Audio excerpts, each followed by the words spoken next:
رضوان رضی صاحب، جس طرح سے اگر ابھی سلمان عابد صاحب بھی بات کر رہے تھے کہ پارٹی اب ایک تو لیول پلینگ فیلڈ کا مطالبہ مسلسل کر رہی ہے، اور انہوں نے یہ بھی کہا ہے کہ پاکستان تحریک انصاف کے بغیر جو انتخابی نتائج ہیں انہیں کوئی تسلیم نہیں کرے گا، اور تاریخ بھی دی جائے.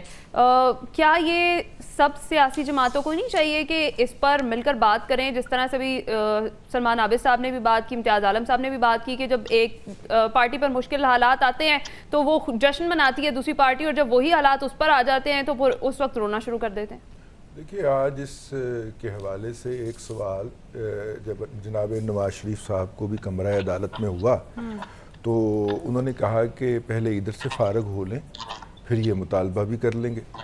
ظاہر ہے کہ ان کی اپنی پوزیشن جو ہے وہ اس وقت قانون کے سامنے ہے. اچھا، ویسے ہمارا قانون بڑا انٹرسٹنگ ہے. آپ اگر ایک دفعہ اثاثہ بن جاتے ہیں ہماری اسٹیبلشمنٹ کا تو پھر آپ ہمیشہ اثاثہ رہتے ہیں. اچھا، آپ کو شہباز گل کی طرح پچھلے دروازے سے نکال کے امریکہ بھجوا دیا جاتا ہے.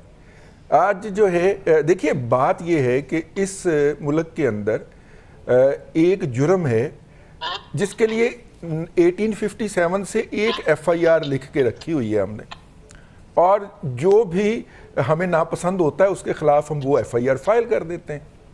وہ ایف آئی آر جو ہے وہ فائل ہوتی ہے اے آر وائی کے سی ای او کے خلاف، اور انہیں سپریم کورٹ ریلیف دے دیتی ہے، ان کو رہا کر کے کہتی ہے کہ گھر چلے جاؤ. وہی ایف آئی آر فائل ہوتی ہے عمران ریاض خان کے خلاف پچھلی مرتبہ جب وہ پہلی مرتبہ پکڑے گئے تھے. ہائی کورٹ انہیں رہا کر کے گھر بھیج دیتی ہے. ٹھیک ہے، ظاہر ہے وہ کسی دور کے اندر اسٹریٹجک اثاثے رہے ہوئے ہیں. وہی ایف آئی آر رضوان رضی کے خلاف ہوتی ہے، اور میں 5 سال سے عدالت میں دھکے کھا رہا ہوں. انہوں نے 5 دن نہیں لیے ان کو ریلیف دینے کے اندر. تو یہ ہماری عدلیہ کا معیار ہے. بالکل صحیح کہا. اس کے اوپر میرا نہیں خیال کہیں سے کوئی پریشر آ رہا ہوگا ججز کے اوپر یا ڈکٹیٹ کیا جا رہا ہوگا.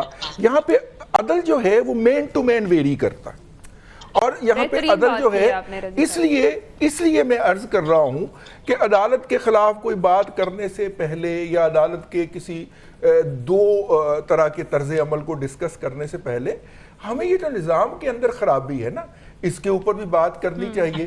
اور اگر کوئی اسٹریٹجک اثاثہ بن جاتا ہے اور کوئی بیچارہ نہیں بن پاتا، ٹھیک ہے، اس کی سردیوں میں دردیں نکل آتی ہیں، تو اس کو تھوڑا سا نا ہمیں اس کے اندر ڈیفرینشیٹ کرنا چاہیے. یہ بھی ہو سکتا ہے کہ جو نہیں بن پاتا اس کی اپنی نااہلی بھی اس میں شامل ہو، پھر اس کی دردیں نکل آتی ہیں نا. کامریڈ امتیاز عالم صاحب میری اس بات پہ ہنس رہے ہیں، انہیں پتا ہے میں کیا کہہ رہا ہوں. اب سردیاں آ گئی، ہماری دردیں پھر جاگ پڑیں گی، ہر سال جاگ پڑتی ہیں. محبتوں کی نشانیاں ہیں جی ان کی. لیکن کہنے کا مطلب یہ ہے کہ آپ دیکھیے کس طرح ہم اس نظام کو پوری طرح بے نقاب ہوتے ہوئے دیکھ رہے ہیں. صحیح بات بھائی. جی صاحب، یہ جو اسٹریٹجک اثاثوں کے ساتھ جو ہوا ہے وہ بھی کافی سبق آموز ہے اسٹریٹجک اثاثوں کے لیے.